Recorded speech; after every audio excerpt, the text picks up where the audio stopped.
It's a new year, the end of another Congress, and boy, did we have an eventful one. Let's dive into the drama that was the 118th Congress. Welcome back to Beyond the Bill Number. I'm Sarah, and a little under the weather today, but with me today is Stephen. Happy New Year! Happy New Year, everyone. And it's January. We're kicking off 2025 with a look back at the 118th Congress. Stephen, this session was packed with plenty of drama, but when it comes to legislative results, well, let's just say it's like setting a big New Year's resolution and forgetting about them by January. Well, that's right, Sarah. If the 118th Congress had a New Year's resolution, it was probably do more, argue less. But instead, they seem to have spent the year perfecting their political theatre. Think more Broadway, less productivity. Oh, yeah. I think there was 19,316 bills introduced, and right. only 636 were passed.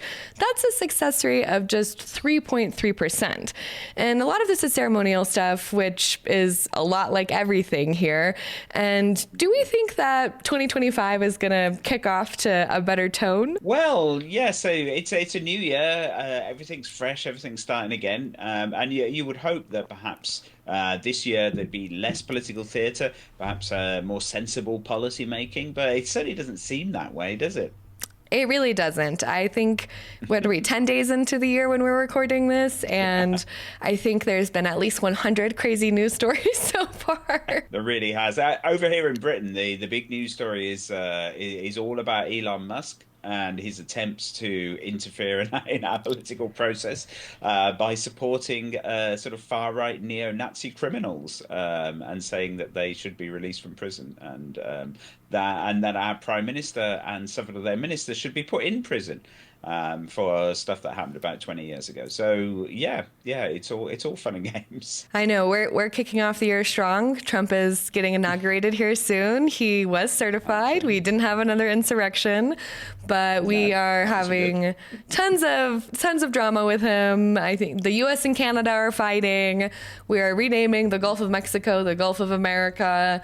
We're on absolute fire in California, just absolutely devastating. It's snowing in Atlanta right now and Dallas. So, I don't know. The vibes this year are not looking like they're going to be better. No. I think we're in for a pretty wild ride in 2025. Well, I mean, let's get into our review of the 118th Congress then, as the 119th Congress, of course, is just kicking off. So between the debt ceiling debates, the ousting of Speaker Kevin McCarthy, and all the posturing to replace him with Mike Johnson, it really was a session of distractions. There was plenty of moments, but not really many accomplishments. Moments indeed. I think the speaker drama of last year was one of the funniest ones I think I've ever seen since I've started paying attention to politics. And I mean, let's just talk numbers. This Congress passed fewer bills than the 117th or even the pandemic era 116th Congress. And of the bills they did pass, we got 95 national days and 73 national months. Stephen, was this Congress's real legacy making sure that we had enough days to celebrate lobsters? Twice, Sarah. We celebrated lobsters twice. Because apparently once wasn't enough to honour our delicious buttery clawed friends. But hey, at least they didn't overlook July as National Blueberry Month. You can't let the blueberries feel left out, right? You really can't. Blueberries, top tier fruit of all the fruits.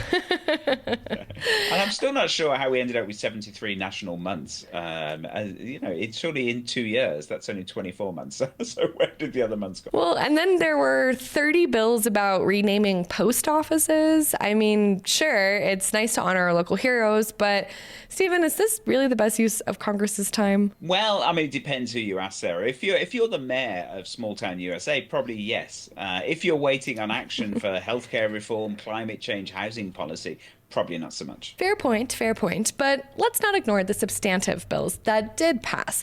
First up, we had the Relieve Act, which addressed international security funding and the fentanyl crisis. Stephen, what made this bill really stand out? So it really tackled some urgent issues, Sarah. So it was actually called an Emergency National Security Supplemental Appropriations Agreement. So not particularly exciting, but what it actually did was provide billions to tackle a plethora of challenges around the world. So it's really hard for anyone to argue against taking action on fentanyl, global security. And this also included funding for both Israel and humanitarian assistance for Palestinians, as well as a host of other things. So it shows that when Congress focuses on what truly matters in a bipartisan way and actually seeks to compromise, then they can get things done. From your mouth to their ears. Wow. I mean, another really meaningful bill was the Korean American Valor Act, which extended the benefits to Korean Vietnam War allies. And it's really great that this passed, but why did it take so long? Yeah, I mean, that's the really big question here. The benefits were long overdue, and it's the sort of thing that's not controversial. Really, I mean, why wouldn't you do this, really? And it is a step in the right direction, treating veterans of the Vietnam War who were part of the Korean Armed Services the same as veterans who served as part of the US forces.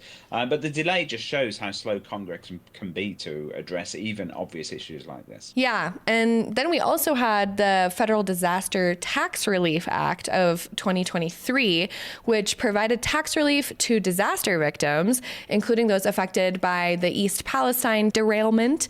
And that one was a really thoughtful move, but does it really go far enough? I mean, not really. It's a band-aid, Sarah. So it helps victims in specific disasters by excluding compensation that they receive for those disasters from gross income for tax purposes. So it saves them a bit of money in their tax.